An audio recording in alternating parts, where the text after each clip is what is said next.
बाबा साहब के इतने अनुयायी है। बाबा साहब की यदि यहाँ समाधि दिल्ली के अंदर दे दी तो गांधी के समाधि के ऊपर कोई नहीं जाएगा, नेहरू जी की समाधि के ऊपर कोई नहीं जाएगा। जो हमारा जो परिवार है वो ढक देंगे बाबा साहब के, सब वहाँ कहीं तो जाएंगे। इसलिए उन्होंने बाबा साहब का पार्थिव शरीर ही बॉम्बे के अंदर अंतिम संस्कार किया।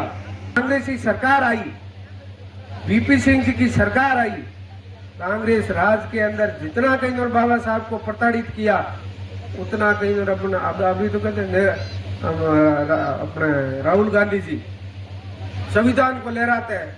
हमने बाबा साहब को, अरे आपने बाबा साहब को क्या दिया?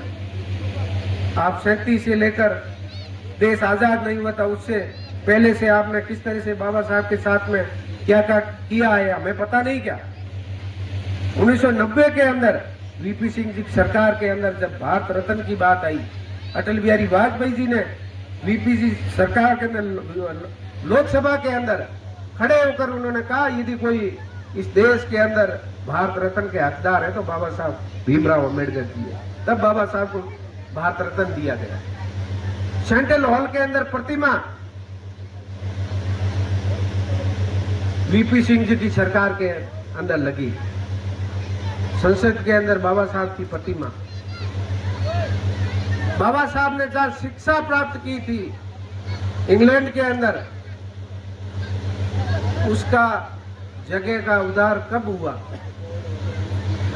बाबा साहब ने जहाँ दीक्षा ली थी नागपुर के अंदर, उस जगह का पनोरमा और उस जगह का कब बाबा साहब का अंतिम संस्कार वह दिल्ली के अंदर नहीं करने को हेलीकॉप्टर से कि बॉम्बे उनको उनका पार्थिव शरीर जो है वहां ले जाकर उन्होंने, और उस परिवार को उन्होंने उस हवाई जहाज का जो है पूरा लेखा जो है ना किराया वो उनके परिवार को थम्बाया।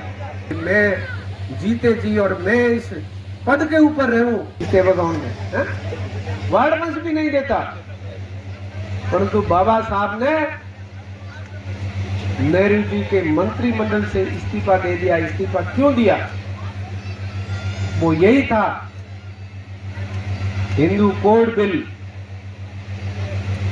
बाबा साहब का हिंदू कोड बिल को लेकर और अपने जो एससी और एसटी के लोगों के साथ में जिस तरह से नेहरू जी की सरकार के अंदर उनकी अनदेखी की और दूसरों को ऊपर और बाकी को दबाने का काम किया।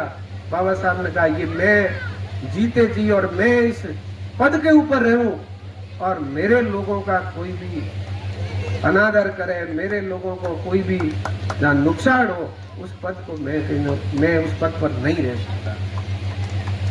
बाबा साहब का 376 देश एक है, दो देश बन गए, पाकिस्तान अलग बन गया, हिंदुस्तान अलग बन गया, फिर कश्मीर के अंदर एक देश के अंदर एक दो संविधान, दो विधान, दो प्रधान, दो निशान। ये क्यों? ये बाबा साहब ने कहा था उस समय। भाई कश्मीर के अंदर 376 धारा, एक देश और दो तरह के संविधान, दो तरह के झंडे, दो प्रधान, ये हो नहीं सकता। इसलिए बाबा साहब ने नेहरू जी के मंत्रिमंडल से इस्तीफा का नोट दे दिया और वो संघर्ष करते रहे, अपने समाज के लिए हमेशा लड़ते रहे। और महापरिनिर्वाण के बाद में ही बाबा साहब के साथ में क्या क्या हुआ है, जब तक वो 56 तक जिंदा थे और मरने के बाद में भी तत्कालीन वहां के देश के प्रधानमंत्री जी ने बाबा साहब का अंतिम संस्कार वह दिल्ली के अंदर नहीं करने दिया, वहां जगह नहीं दी उनको हेलीकॉप्टर से कि बॉम्बे उनको उनका पार्थिव शरीर जो है वहां ले जाकर उन्होंने, और उस परिवार को उन्होंने उस हवाई जहाज का जो है पूरा लेखा जो है ना किराया वो उनके परिवार को थम्बाया। कि उनको पता था कि बाबा साहब के इतने अनुयायी है।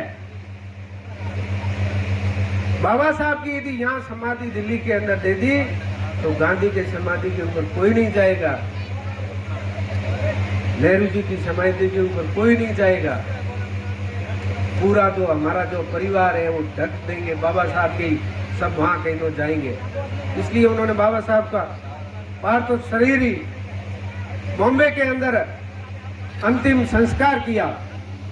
और बाबा साहब जब तक 1990 के अंदर जब गैर कांग्रेसी सरकार आई, वीपी सिंह जी की सरकार आई, कांग्रेस राज के अंदर जितना कहीं और बाबा साहब को प्रताड़ित किया उतना कहीं और अपना अभी तो कहते हैं अपने राहुल गांधी जी संविधान को लहराते हैं, हमने बाबा साहब को, अरे आपने बाबा साहब को क्या दिया?